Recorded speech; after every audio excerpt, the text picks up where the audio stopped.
новый менин үйүм да. Апамдын үйү. Көлдө тагырда. Бул кошунамдын үйү, анабамдын үйү.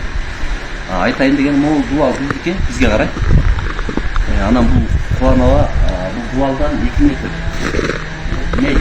Кубанованын дубалын эки бияктан башталчы, кошунамда. 20 жыл болду. Анан үстүнө 2 этаждан салып алган. Бул негизи буздуруп салган жокубуз болсо керек, достор. Салып алган. Апам болсо 71 жашта, 20 жылдан бери Кубанованын артынан ээрчип келет. Кубанова сөздө дебейт, эчтеке дебейт, тоготпойт, кыскасы. Сүйлөп да жол кылып койбойт. Ушинтип 20 жыл бери апамды болуп келген. Мен да бир жолу 2 жыл мурда кайрылып келгенбиз Кубанова бул кандай болот? Сен Кубанова мен дагы кабыл албай койду. Анан айла жок. Ал кезде заман башка болчу да, анан Садыр Кожоев конфликт ташып келген, арбилеттиги келип калды.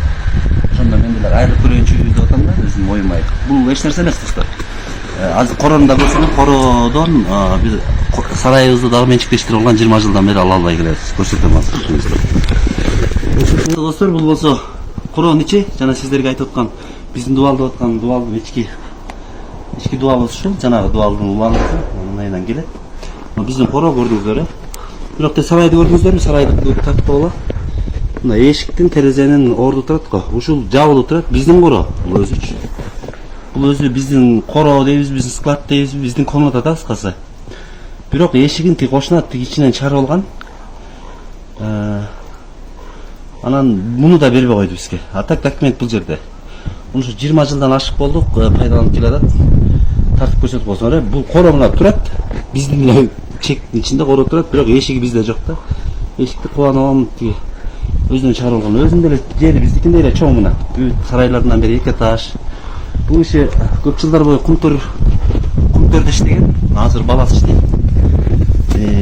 Ошо байлар кумтөрдө убагында байып кетишкен. Анан апам жупун эле жашаган адамбыз биз. Ооба мен элдик адаммын. Мен деле өзү мындай эле жупун эле жашайм, бай артисттердин деле катарында эмесмин. Ушундай жөнөкөй жашоодо айылда. Ошол достор, комментарийге жазып коюңуздар. Биздики тууралуу айтып аткан сунушубуз. Кошуна мындай ушундай айтканда, мындай баскынчылык кылып тартып алып, өзүбүздүн коробузда турат жерибиз, бирок кошуналыкта. Ошол достор. Эгер мага жардам бере ала тургандар болсо, комментарийге жазыңыздар. Керек болсо чалсаңыздар да болот. Сиздерден жардам күтөм.